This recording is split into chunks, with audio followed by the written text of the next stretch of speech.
Tiruvuru municipality పరిధిలో మెప్మా నూతన కార్యవర్గ ఎన్నికలు ఈరోజు ఉదయం 10 గంటలకి నిర్వహించాలి అని ఎన్టీఆర్ జిల్లా మెప్మా పీడీ గారు దాదాపు 15 రోజుల క్రితమే ప్రకటించారు. దానికి తగిన విధంగా సభ్యులందరూ కూడా ఈరోజు 10 గంటల ఎన్నికల కోసం సిద్ధమయ్యారు. రాష్ట్రంలో 2024 సార్వత్రిక ఎన్నికల్లో గౌరవ ముఖ్యమంత్రి చంద్రబాబు నాయుడు గారి నాయకత్వంలో తెలుగుదేశం, జనసేన, బీజేపీ కూటమిగా ఏర్పడి పోటీ చేశాము. 3 పార్టీల నాయకులు, కార్యకర్తలు కూటమి విజయం కోసం పనిచేశారు.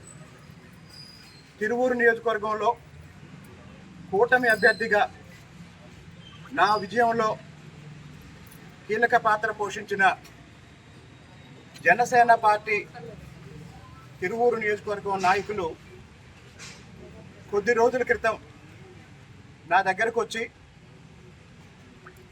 తిరువూరు శాసనసభ్యుడు Telugu Desam party, Tiruvuru municipal chairman Telugu Desam party, ఇలా ముఖ్యమైన పదవుల్లో తెలుగుదేశం పార్టీ నాయకులు ఉన్నారు. కాబట్టి తిరువూరు మున్సిపాలిటీ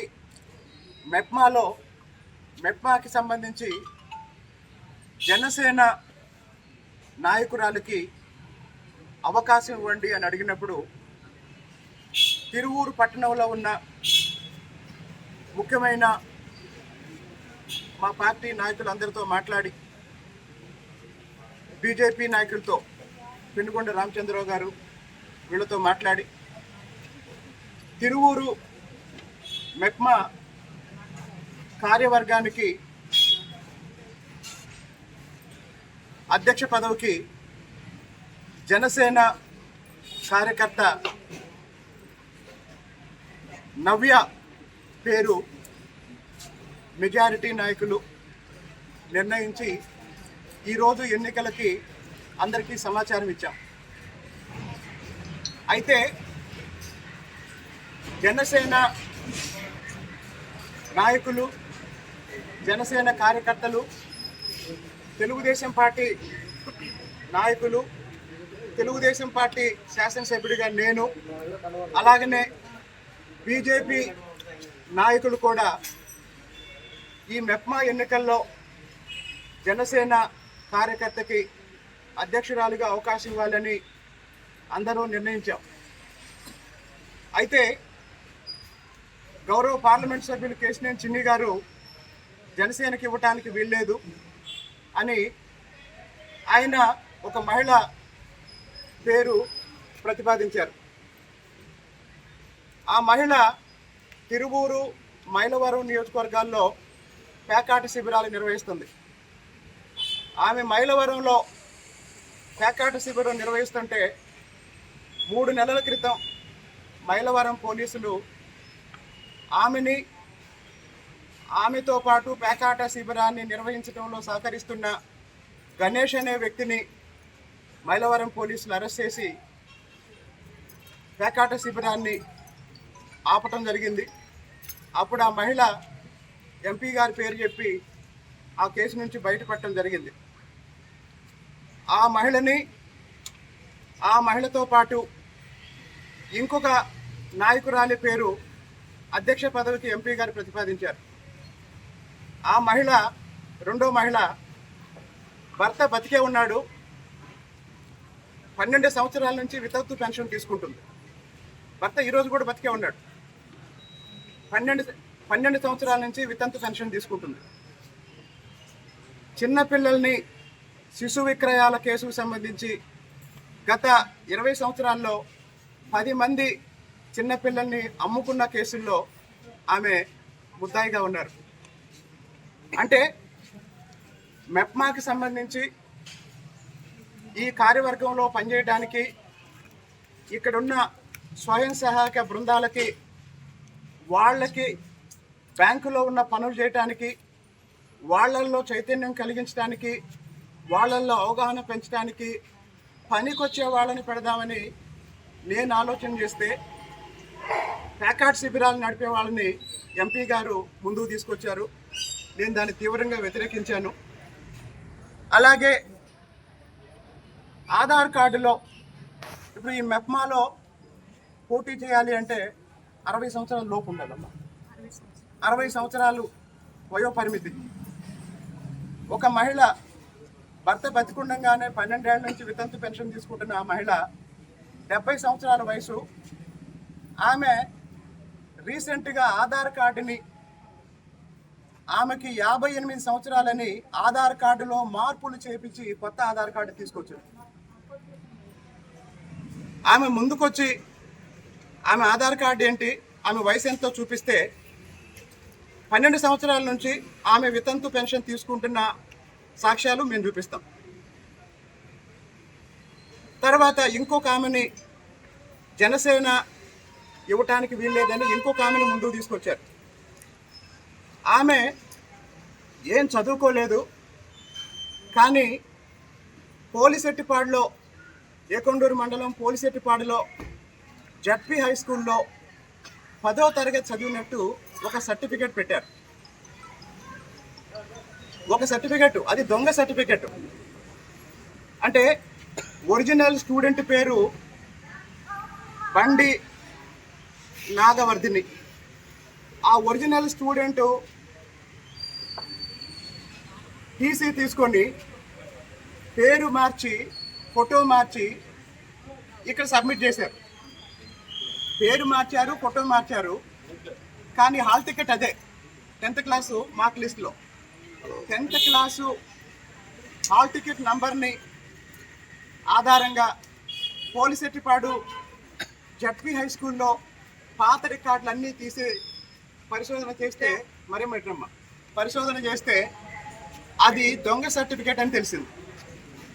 కాబట్టి స్థానిక శాసనసభ్యుడిగా నా ఆవేదన, నా అభ్యంతరం ఏంటంటే, గౌరవ ముఖ్యమంత్రి చంద్రబాబు నాయుడు గారి మానస పుత్రిక అయినటువంటి స్వయం సహాయక బృందాల్లోకి పేకాట శిబిరాలు నడిపే వాళ్ళని తీసుకొచ్చి నాయకుల్ని చేయొద్దు, పిల్లల్ని అమ్ముకునే వాళ్ళని తీసుకొచ్చి నాయకుల్ని చేయొద్దు. బ్రహ్మమ్మ. అలాగే భర్త బతికుండగానే 12 సంవత్సరాల నుంచి వితంతు పెన్షన్ తీసుకుంటున్న వ్యక్తుల్ని తీసుకొచ్చి ఈ కార్యవర్గంలో, అంటే ఒక అనారోగ్య వాతావరణాన్ని ఇక్కడ ఏర్పాటు చేయొద్దు అని శాసనసభ్యుడిగా నేను, బీజేపీ నాయకురాలు మా సోదరి, అలాగే పెనుగొండ రామచంద్ర గారు బీజేపీ నాయకులు, అలాగనే తిరువూరు పట్టణ టీడీపీ సీనియర్ నాయకులైన బొమ్మసాని మహేష్ గారు, ఆకుల ప్రసాద్ గారు, సింధు శ్రీనివాస్ గారు అందరూ నిర్ణయించడం జరిగింది. మన తిరువూరుని మనం కాపాడుకోవాలి అనే లక్ష్యంతో, వాస్తవానికి ఇందులో ఇంకొక అభ్యంతరకరమైన విషయం, చాలా చాలా అభ్యంతరకరమైన విషయం, మెప్మా ఎన్నికలు మున్సిపల్ ఆఫీసులో మెప్మా కార్యాలయంలో జరగాలి. అయితే ఇటీవల ఒక ప్రైవేటు వ్యక్తి ఆయన ఆఫీస్కి వీళ్ళందరినీ పిలిచి, వీళ్ళు వెళ్ళలేదు, కొంతమందిని పిలిచి అక్కడే నేను ఎన్నికలు పెడుతున్నాను అని ఆ భర్త బతికుండగానే వితంతు పెన్షన్ తీసుకుంటున్న వ్యక్తిని అధ్యక్షురాలుగా ప్రకటించేశాడు. అంటే ఇళ్లల్లో ఎవరిష్టం వచ్చినట్టు వాళ్ళు ఎలక్షన్ పెట్టుకుంటున్నారు. ఇది ప్రభుత్వానికి సంబంధించి, ప్రభుత్వంలో భాగమైన, మున్సిపల్ శాఖలో భాగమైన మహిళా సాధికారతకి సంబంధించి, మహిళల అభివృద్ధికి సంబంధించిన ఒక స్వతంత్ర ప్రతిపత్తితో పనిచేసే మెప్మా. దీన్ని ఇళ్లల్లో కూర్చొని ఎవరైనా ప్రెసిడెంట్ నిర్ణయిస్తే తిరువూరు ప్రజలు చూస్తూ ఊరుకోరు, లేదా తిరువూరు ప్రజలు అట్లాంటి అప్రజాస్వామిక చర్యల్ని ఎట్టి పరిస్థితుల్లోనూ సమర్థించరు. మీ పరువు పోయింది, మిమ్మల్ని చూసి అందరు నవ్వుతున్నారు తప్ప ఎన్నికలు అంటే ఇలా జరగాలి. ఈరోజు 10 గంటలకు ఎన్నికలు. ఆ విషయాన్ని పీడీ గారు 15 రోజుల క్రితం ప్రకటించారు. ఇప్పుడు నేను ఎన్టీఆర్ జిల్లా మెప్మా పీడీని అడుగుతున్నాను, 10 గంటలకు ఎన్నికలు అయితే మీరు ఎందుకు 10 నిమిషాల ముందు ఎన్నికలు వాయిదా వేస్తున్నట్టు ప్రకటించారు? అన్నిటికన్నా అభ్యంతరకరమైన విషయం, ఇప్పుడు 10 గంటలకి ఎన్నికలు జరగాలి, అయితే ఎన్నికలకు రాకుండా ఒక 5గురిని ఇళ్ళకెళ్ళి కార్లు ఎక్కించుకొని గుర్తు తెలియని ప్రాంతానికి తీసుకెళ్లారు. తర్వాత ఇంకొక 4గురిని ఇళ్లలో నుంచి బయటికి రాకుండా నిర్బంధించి వాళ్ళ ఇంటి ముందు పురుషుల్ని కాపలా పెట్టారు, రౌడీల్ని కాపలా పెట్టారు. 10 గంటలకు ఎన్నికలు, మేమంతా ఇక్కడికి వచ్చాం, ఎన్నికలు పెట్టండి అని మేము అడుగుతున్నాం. ఎన్నికలు పెట్టండి అని మేము అడుగుతున్నాం. ఎన్నికలు పెడితే ఎంపీ చిన్ని గారికి నష్టం ఏంటి? ఎందుకు తిరువూరులో మెప్మా ఎన్నికలు జరగకుండా ఎంపీ చిన్ని గారు అడ్డుపడుతున్నారు? ఎందుకు ఆ ఎన్నికల్లో పాల్గొనాల్సిన సభ్యత్వం ఉన్న వాళ్ళని సభ్యుల్ని ఎందుకు కిడ్నాప్ చేయించారు? ఇవన్నీ ఏంటి?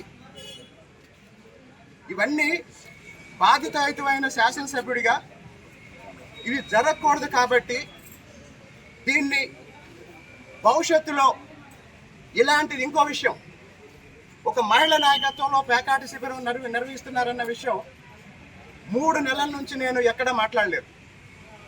ఆమెని మైలవరం పోలీసులు పట్టుకొని ఆ పేకాటి శిబిరాన్ని మూసేశారు, పోలీసులకి థ్యాంక్స్. కానీ ఆ మహిళ మీద కేసు ఎందుకు పెట్టలేదు? ఆ మహిళ వారానికి 4 రోజులు ఎంపీ గారి ఆఫీసులో ఎందుకు కూర్చుంటుంది? ఆ మహిళ ఇతరులను కలుపుకొని తిరువూరు టౌన్లో చేస్తున్న అసాంఘిక కార్యక్రమాలకి ఎవరు బాధ్యత వహిస్తారు? నేను శాసనసభ్యుడిని 2 సంవత్సరాల నుంచి చంద్రబాబు నాయుడు గారి ఆశీర్వాదంతో తిరువూరు ప్రజల మద్దతుతో ప్రజల్లో ఉండి పనిచేస్తున్నా. నేనేమన్నా తప్పు చేస్తే కొలుగుపూడి శ్రీనివాసరావు ఈ తప్పు చేశాడని ఒక ఫ్లెక్స్ పెట్టండి. లేదు, ఫ్లెక్స్ డబ్బులు నేను ఇస్తా, కొలుగుపూడి శ్రీనివాసరావు చేసిన తప్పులు ఏంటో ఒక లిస్టు చెప్పండి. మీరు చేసే అరాచకాలు నేను సాక్ష్యాలతో సహా చెప్తున్నా. అలాగే కొంతమంది తిరువూరులో అధికారులను పిలిపించుకొని డబ్బులు ఇవ్వమని బెదిరిస్తున్నారు.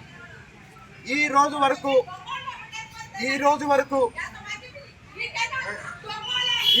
వరకు చంద్రబాబు నాయుడు గారి మీద గౌరవంతో, పార్టీ అంతర్గత అంశాలు బయటికి రాకూడదన్న ఉద్దేశంతో మెజారిటీ ప్రజల మద్దతున్న చాలా మౌనంగా ఉంటున్నాం. ఈ రోజు నుంచి తిరువూరులో ఎలాంటి అసాంఘిక కార్యక్రమాలు జరిపినా, ఎలాంటి చట్ట వ్యతిరేక కార్యక్రమాలు చేసినా, బయట వాళ్ళు ఇక్కడ తిరువూరులో ప్రశాంత వాతావరణాన్ని చెడగొట్టినా, మళ్ళీ చెప్తున్నాను, ఎట్టి పరిస్థితుల్లోనూ ఒప్పుకునేది లేదు. చంద్రబాబు నాయుడు గారు ఆయన ఆశయాల సాధన కోసం అభివృద్ధి మీద దృష్టి పెట్టి సంక్షేమంతో పనిచేస్తున్నాం తప్ప నిజంగా రాజకీయాలే చేయాలనుకుంటే నాకు రాజకీయాలు అవసరం లేదు. నేను మళ్ళీ చెప్తున్నా, తిరువూరులో జరిగే అరాచకాలని, అన్యాయాలని, దారుణాలని అరికట్టాలి అనే ఒకే ఒక లక్ష్యంతో నేను మాట్లాడుతున్నా. ఇప్పుడు నాది ఒకటే ప్రశ్న, ఈ 10 గంటలకి ఎన్నికలు జరగాల్సిన ఎన్నికలు ఎందుకు వాయిదా వేశారు? ఎవరు వాయిదా వేయించారు? నేను ఇప్పుడు గంట సమయం ఇస్తున్నాను. గంటలో పీడీ గారు రావాలి, ఎన్నికలు నిర్వహించాలి.